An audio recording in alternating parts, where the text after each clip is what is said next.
De volta com o nosso Vitrine. Hoje nós vamos especialmente falando de educação, né?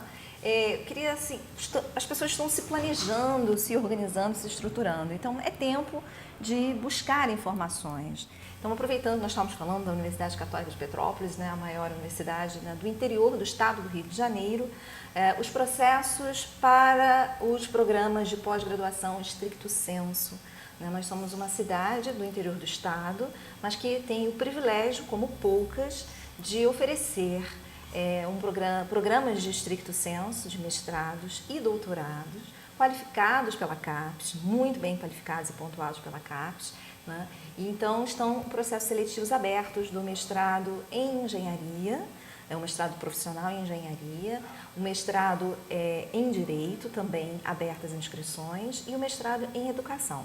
As inscrições, todas elas são realizadas online. No site da Universidade Católica de Petrópolis estão os editais, as orientações para desenvolver os projetos que devem ser apresentados, não apenas os processos seletivos, são compostos de prova, né, uma prova escrita e também a questão de apresentar um pré-projeto. Então é importante que vocês se preparem, se organizem, se elaborem.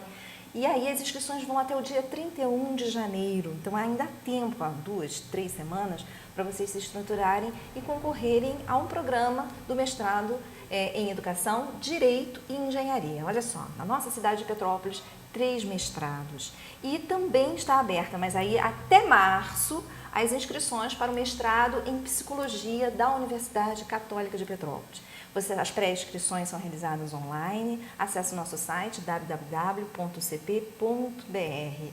Quem sabe aí começar 2014 com uma nova trajetória, uma nova perspectiva profissional na sua vida.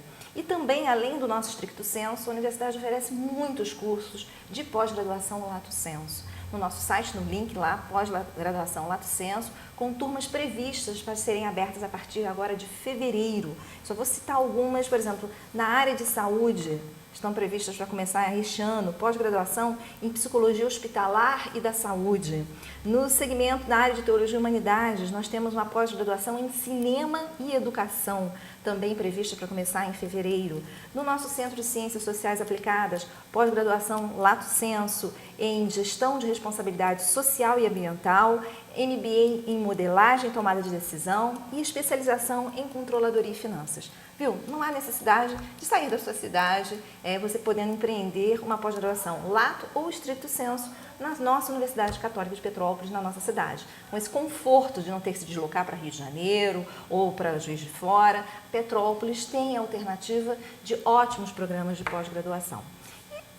Estamos falando de educação, como sempre, eu fico muito feliz, né, presente, uma parceira já de longa data, já de alguns anos, no nosso programa Vitrine, que vai fazer esse ano 3 anos de programa no ar, né? E eu torço para que ela continue conosco. Cristina Bernardes, né, a nossa querida Headhunter. Tudo bom, Cristina? Kátia, muito bom estar aqui de volta. Que bom, eu fico feliz. Fiquei com saudade. Eu também. Me conte, quais são as perspectivas, primeiro assim, as perspectivas para 2014, em termos de mercado de trabalho, o que você está achando? Olha, eu acho que vai ser um ano parecido com 2013, que não foi um grande ano. É um ano que, se você pensar, é curto, porque são muitos eventos. A gente tem um carnaval tarde, a gente tem a Copa do Mundo. Então, isso tudo faz com que o número de meses e as eleições, né? Nossa, tem eleições. Assim. Então, é um ano que tem muito evento grande, coisas que mobilizam a população, e você acaba tendo poucos meses para ganhar dinheiro e poucos meses para pensar em grandes mudanças, em grandes por consequência, em grandes contratações.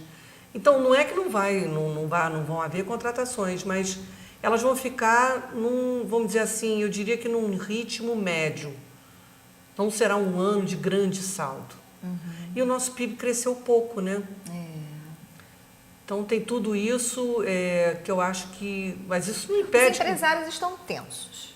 Os empresários estão um pouco tensos. Os empresários estão tensos. Os empresários estão tensos. Não é aqui o nosso... Assim, não é nosso caso, mas assim, é porque isso de uma certa forma reflete em por contratação. Exemplo, reflete. Você tem uma recuperação da economia americana que tira muito, passa a tirar muito os subsídios que eles estão tendo, e os juros lá aumentando. Eu não sou economista, mas é a explicação para todo mundo entender é essa. Acabam jogando, fazendo investimentos no próprio país e não enviando para países como o Brasil, esses dólares de investimento. Então, isso também faz com que entre menos investimento no Brasil e a gente acabe crescendo um pouco menos em função disso. Enfim, são várias questões, não é um problema só, a gente tem que olhar de várias facetas, mas então eu diria que vai ser um ano médio de contratação. E estará bem quem está num contínuo processo de renovação, de atualização. De se capacitar melhor. Porque não dá para se acomodar, né? Não. Então, isso que eu digo, quer dizer, às vezes não é um ano de grande colheita, mas é um ano bom para a gente plantar. Pois é. Tá? E plantar, eu trouxe aqui para a gente, porque a gente costuma começar muito em janeiro, no nosso primeiro programa, falando de entrevistas e de mercado de trabalho, claro, porque tem tudo a ver. Aí, esse ano, eu pensei comigo, bom, vamos fazer uma coisa diferente. As pessoas estão tendo muita preocupação de como elas vão equilibrar a vida pessoal delas com a vida de trabalho ou de carreira. Se misturou muito, principalmente com a questão das redes sociais, do uso de e-mails, a tecnologia. Celulares, a tecnologia. O celular que não... Eu até assim, vou fazer aqui, abrir rapidamente para fazer um comentário, né? A minha irmã é workaholic, né? Vou tirar férias. Aí conseguiu negociar onde ela trabalha, no escritório dela de advocacia. Só que prazo, principalmente justiça, prazo é prazo, né? Então ela vou tirar uma semana. E ela resolveu ir para uma fazenda hotel. Marcou, está indo agora hoje, vai ficar até domingo. Só que ela se deu conta, ela ficou um pouco assim, estática. Meu celular não pega lá, eu não tenho acesso à internet, eu vou estar literalmente isolada. Ela começou a rir. Por um lado ela riu de alegria, por outro lado ela riu de tensão. Porque de quarta a sexta, inclusive finais de semana, ela fica falando com as pessoas, digitando, ela não larga o celular dela, já é uma extensão do corpo dela, que é uma coisa que demanda, não é só por ser workaholic, mas algumas profissões demandam isso. Um médico tem que ficar com o celular ligado. Com certeza.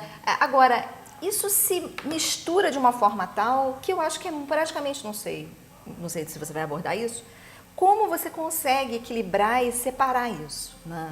Bom, aqui acabou a profissional e aqui a minha vida pessoal, aqui são os meus horários para eu buscar um estudo, um relaxamento, uma atualização, e esse aqui é o meu tempo do trabalho.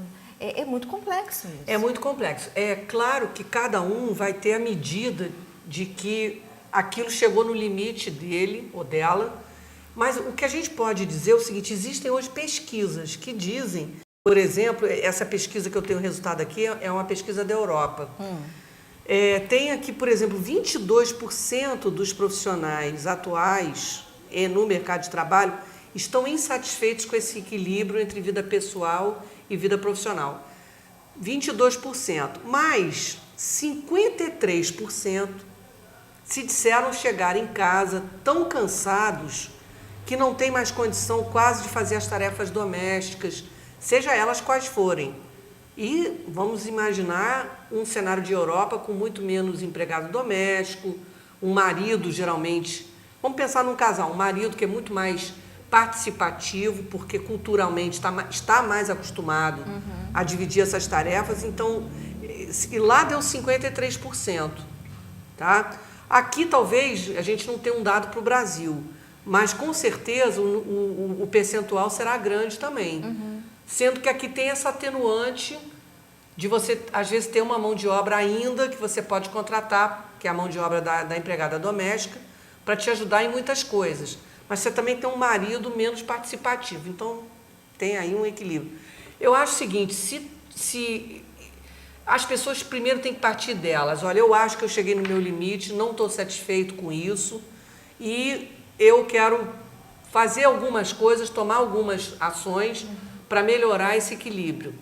pode ser, você citou o caso da sua irmã, talvez ela ainda não esteja nesse limiar. Ela ainda acha que está ok, não, ela ainda está talvez mais aflita de não ter o acesso do que insatisfeita de ter o acesso o tempo todo. Eu acho que é o momento dessa, eu acho que nenhum de nós se sentiria, não sei, né? As pessoas que estão fortes no mercado de trabalho, eu acho que elas se sentiriam desconfortáveis de ir para um lugar que não houvesse acesso. Eu acho, assim, não tenho como teclar, não tenho como acessar e-mail, eu não tenho como... E você ficar por um período de uma semana sem isso. Será que as pessoas... Talvez seja um pouco radical para uma pessoa que tem um tipo de jornada como a sua irmã. Né? Eu acho mais fácil a gente organizar o tempo, por exemplo, eu vou responder, lógico que o médico está fora disso, porque o médico ele vai atender uma emergência e você não tem como gerir a emergência dos outros, então é um outro esquema, mas vamos dizer, em condição normal de temperatura e pressão de todo mundo, eu acho que dá para você fazer algumas coisas que são essas dicas que a gente trouxe aqui. Vamos lá. Então, por exemplo, uma das coisas é saber dizer não. A gente tem culturalmente no Brasil, na nossa cultura brasileira, muita dificuldade de dizer não. Então, se a gente aprende a dizer um não simpático, um não a tantos convites, a tantas demandas, para você não estar o tempo todo em todos os lugares e participando de tudo. Então, se preserve um pouco, quer dizer, prioriza as coisas, os programas e as demandas que você vai aceitar. Isso vale para o mercado de trabalho também. Se o seu chefe chegar com uma tarefa, você já está assoberbada, e seu chefe chega com mais uma coisa para você fazer, está na hora de você dizer, olha, eu acho que eu poderia aceitar isso que você está me pedindo, mas com o tipo de meta que eu tenho nesse momento para essa semana, eu temo que eu não vá conseguir. Será que não dá para você remanejar e pedir a uma outra pessoa da equipe? Talvez ele consiga pedir a uma outra pessoa da equipe, tá? Então, isso é uma dica do não, é interessante isso, a gente tem muita dificuldade. A gente tem dificuldade de dizer não, mas também não é para esse nosso problema de baixa autoestima. O Nelson Rodrigues disse que nós temos uma alma vira-lata, né? Essa nossa baixa autoestima achando que talvez ao dizer não, mesmo que um não bem dito no sentido de um não educado, coerente, né? De nós nos sentirmos de repente, depois vamos ser preteridos ou isso pode ser utilizado contra mim lá na frente. Eu acho que nós brasileiros temos muito essa angústia, não temos? A gente não gosta, a gente tem essa angústia, não gosta de decepcionar o outro e acha que o não é um confronto e uma decepção que você vai gerar ao outro, um desapontamento, tem isso.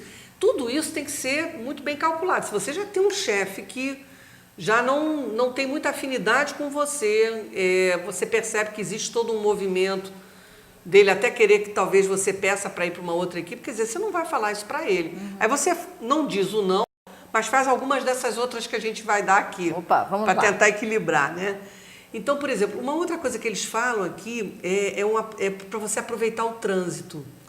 Quem não tem a necessidade de dirigir, utilizar o carro para ir para o escritório, e tem, por exemplo, pode utilizar um ônibus, um metrô, né? A gente não está falando só para a cidade de Petrópolis. Petrópolis não tem metrô.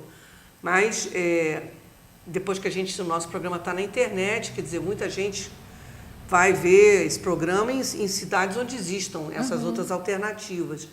Então você tenta ir de uma maneira em que você possa ou ler alguma coisa que te agrade, não é de trabalho. Bom, quem vai para o Rio de Janeiro, quem desce a serra em tempos... Quem desce a serra. É leitura, né? Ou você dá até para cochilar, para se refazer um pouco. Às vezes meia horinha de sono, tem gente que consegue inclusive sonhar numa situação dessa. É muito reparador. Eu preparo as minhas aulas, você acredita que quando eu desço para Niterói, eu preparo as minhas aulas do doutorado? Acredito. Eu só consigo ler sentada no ônibus, que o meu orientador não me ouça, mas eu preparo as aulas do doutorado, os textos, as leituras dos textos, na descida para Niterói.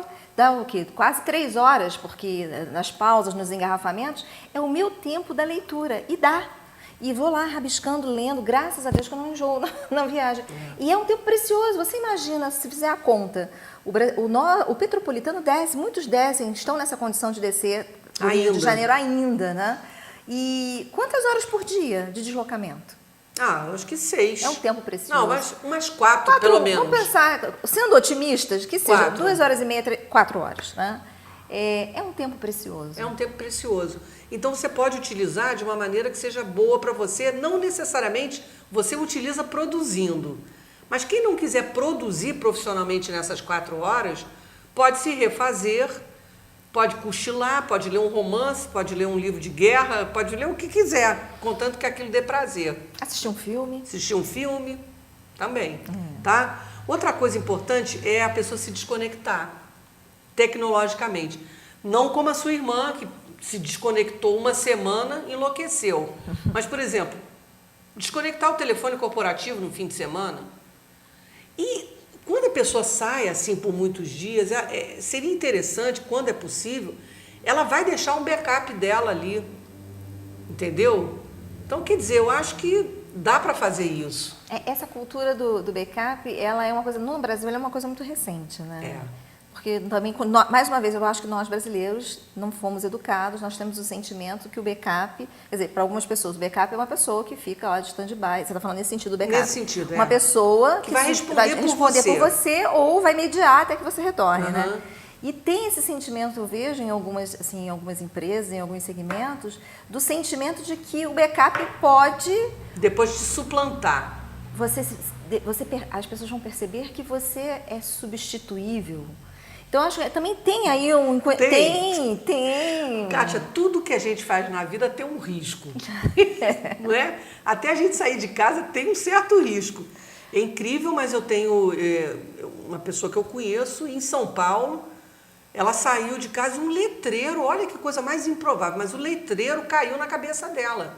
Ela ficou, graças a Deus já está bem, mas essa conhecida minha, ela chegou a ficar em coma num CTI, porque um letreiro, imagina isso. Parece que não estava nem tão alto. Quer dizer, risco tem sempre. Existe o risco do backup te suplantar. Quem sabe dá para você escolher um backup que não seja tão 100%. Tão 100%. Pode ser uma estratégia. Mas você, pelo menos, eu acho que você sai mais confortável. Essa experiência é uma experiência boa, porque você está relaxado e que a responsabilidade está entregue a uma outra pessoa. O empresário tem essa coisa, né? Até um comentário. Quando o Sebrae começou a difundir o Empretec no Brasil, era o tempo do curso do Empretec. Isso, era uma semana. Era quase mais. Eu cheguei a fazer 9 dias, 8 dias, uma coisa assim. Era longo, eu me lembro. E nas entrevistas, os empresários diziam que não poderiam, porque o negócio ia quebrar. Esse olhar, né, de que, meu Deus, eu sou insubstituível e eu não posso me ausentar. É bom quando a gente experimenta essa coisa do eu poder me ausentar, de eu poder me afastar, que as coisas vão fluir e que quando você vai retornar melhor, renovado, cheio de ideias. Que é importante também você ter um ócio produtivo. Que pode ser produtivo. Pode ser produtivo no sentido de ideias, porque tudo começa no campo da ideia, não é? Primeiro. Bom, enfim, de volta aqui, quer dizer, uma outra dica que é interessante é que você almoce com calma. Então, em vez de comer rápido pra caramba, você conseguir espaçar melhor isso, mastigar bem, entendeu? Almoçar pelo menos com calma, tá? Essa é outra dica. Adotar um horário flexível, isso desestressa muito as pessoas. Se você tem condição de, por exemplo, negociar com a sua chefia, de você chegar um pouco mais cedo no escritório, aí você chegou mais cedo, aquele horário tem um número de ligações telefônicas muito menor, e você sair mais cedo antes do trânsito ficar tão caótico, isso tudo vai te gerar qualidade de vida. Eu ouvi essa semana uma notícia que me deixou muito esperançosa e que no momento está dando a maior polêmica, que foi o seguinte: o Tribunal Regional do Trabalho em São Paulo, um dos juízes determinou que você vai poder trabalhar, quer dizer, ele está propondo que você trabalhe, um funcionário público possa trabalhar em home office alguns dias da semana. Isso é uma polêmica louca, porque como é que você vai controlar, por exemplo, hora extra? A CLT é um conjunto de uma legislação, um conjunto de leis que está aí desde os anos 40. precisando urgentemente ser reformulada. Uma grande quebra de paradigma. Quer dizer, é uma grande quebra de paradigma. Se as empresas particulares já conseguiram fazer isso, por que não o funcionalismo público? Aí dizem, as pessoas vão ficar em casa sem fazer nada. Claro que não, elas vão ter metas, elas naturalmente que serão tarefas que não necessitem de estar em contato com o público, obviamente. Eu achei muito interessante, então isso está dando maior polêmica e eu acho que isso vai desafogar trânsito, vai ter um impacto, inclusive, de meio ambiente interessante, para o bem, né? Um impacto positivo. Então, quer dizer, essa história do horário flexível, isso está dentro disso daí também, né? De você poder negociar e chegar mais cedo, ou quem sabe até fazer algumas coisas na sua casa e não no escritório, tá? E parece que no caso do que o juiz lá de São Paulo determinou, toda a parte de equipamento é por conta do funcionário público. Então, ele tem que ter o seu próprio computador, o seu próprio acesso à internet. Não é o Estado que daria esse equipamento para ele trabalhar em casa, tá? Mas vamos aguardar qual vai ser o resultado dessa proposta dele. Uma outra coisa que existe de dica aqui, que eles puderam desenvolver depois dessa pesquisa, quem publicou esses resultados foi o Globo Online, tá? Do dia, quem quiser olhar depois mais a miúde, do dia 3 de janeiro. Bom, é você adotar um hobby. Isso é uma coisa que desestressa muito.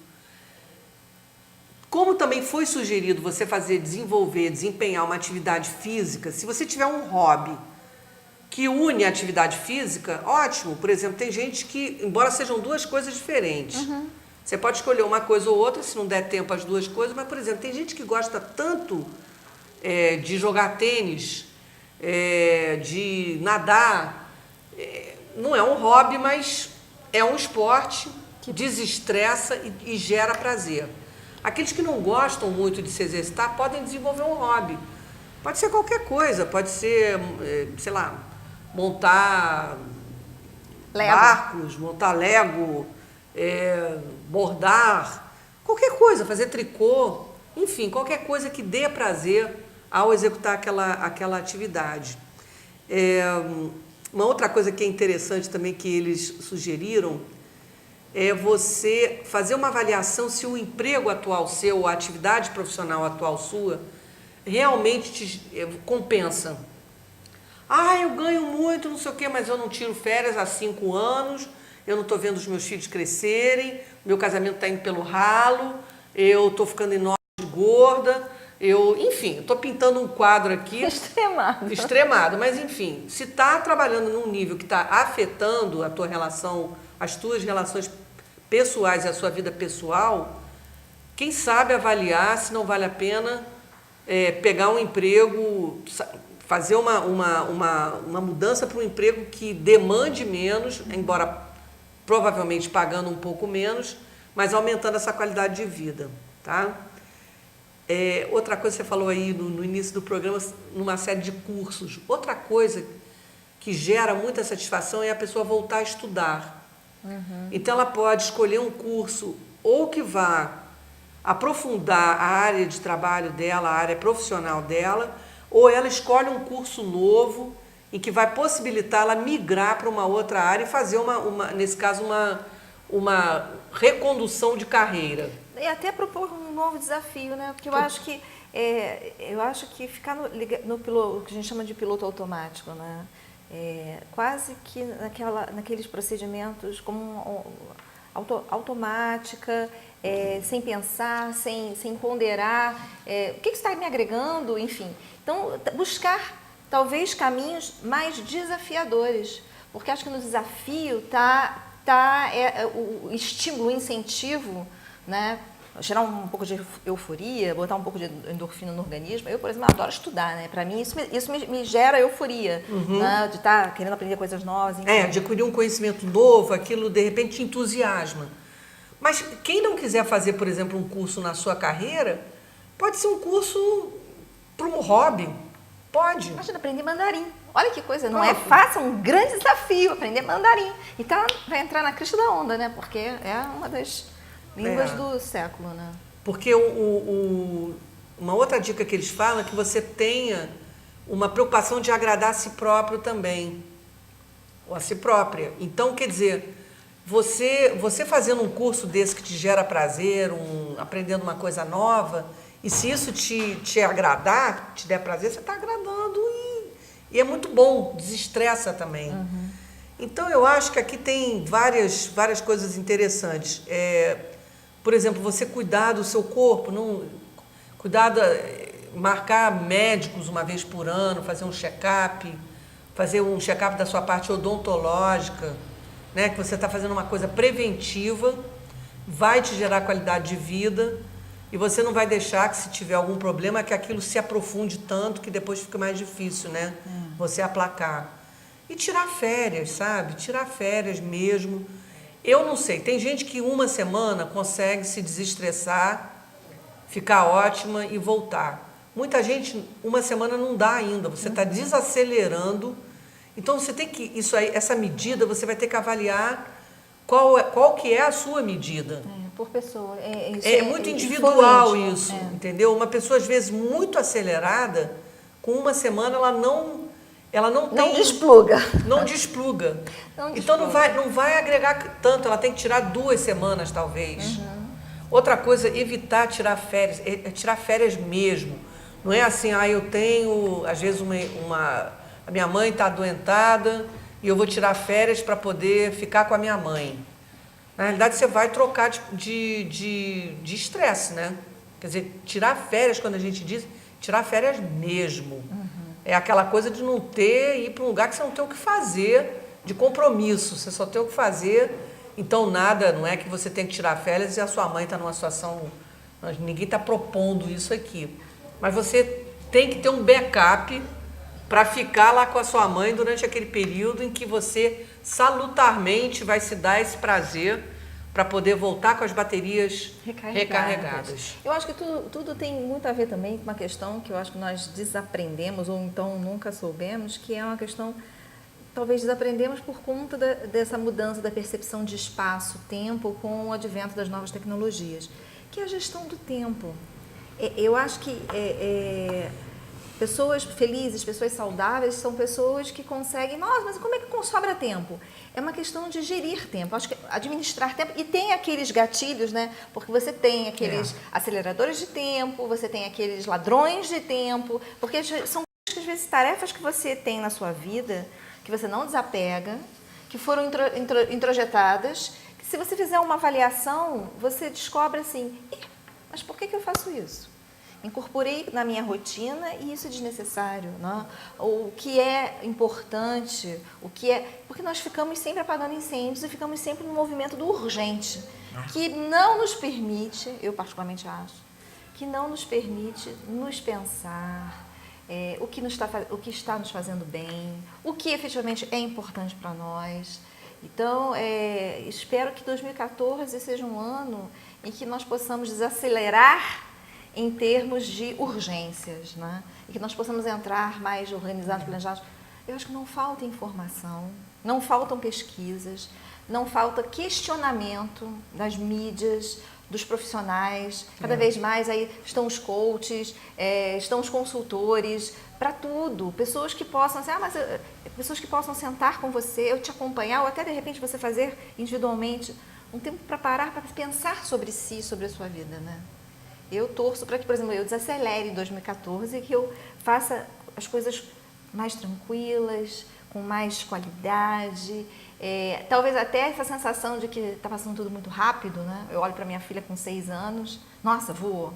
E que eu possa perceber que o ritmo da vida continua sendo aquele ritmo de quando nós éramos crianças, adolescentes. A gente é que introduziu um monte de coisa, atribulou a vida de tal forma, não é? Eu estive pensando, um gancho nisso que você está falando, estive pensando aí essa semana, por exemplo, às vezes você pega uma pessoa de 60 anos, na realidade, gente, os primeiros 20 anos que a gente vive, a gente é criança, a gente tem que aprender a ler, tem que aprender a andar, a ler, enfim, tomar pé do mundo, e aí com 20 anos você diz, não, eu acho que você pode não estar uma pessoa madura ainda, Mas você pode dizer, eu tomei pé do mundo, eu sou operacionalizável nesse mundo, eu posso operar os sistemas em que eu vivo, em que eu tramito. Então, na realidade, a gente pode dizer que começou a viver aos 20, tá? Então, se a gente está com 50, a gente só viveu 30. Você vai viver mais 30 da mesma maneira que você viveu os últimos 30? Não. Vamos fazer alguns ajustes para a gente ter uma caminhada melhor nos próximos 30. É uma questão de perspectiva mesmo, muito legal isso. Entendeu? Então, eu acho que é dizer, mas eu já vivi muito, com 60, não vou viver até 120. Você não viveu 60, você viveu 40 só. Porque 20 você estava lá se preparando para tudo, entendeu? E hoje em dia a gente está vivendo tanto. Muito. Não é? E sabe que às vezes eu não sei se é um legado ou se... Ou se é uma maldição. Não, porque depende de como você vai caminhar, né? De como você vai chegar Pois aos é. 100. Porque diz que a previsão é nós chegarmos muito bem aos 100, 110. Tem gente chegando muito bem e tem gente também que não está chegando muito bem, né? Então é uma questão de atitude, vamos dizer assim. Vamos falar disso na semana que vem? De atitudes? Atitude, administração de tempo. Administração de tempo, atitude e administração de tempo dá um programa Inteiro. fácil. Vamos falar disso? Vamos falar disso, porque eu acho que é muito importante, sim. Vamos falar. Dia 22, então, vamos falar de gestão de tempo e pensar nesse tempo nosso aí que a gente diz que está passando muito rápido, mas será que nós é que não estamos acelerados? É uma boa reflexão, né? Para começar 2014. Com certeza. Obrigada, querida. Eu fico feliz de você retornar aqui. Vamos encerrar. Prazer é meu. Nosso primeiro programa, agradecendo a sua participação, desejando que você esteja conosco na quarta-feira que vem, no mesmo horário, na nossa mesma emissora, nossa TV Vila Imperial, que sempre nos acolhe com muito amor, muito carinho para você. Um grande abraço e até semana que vem.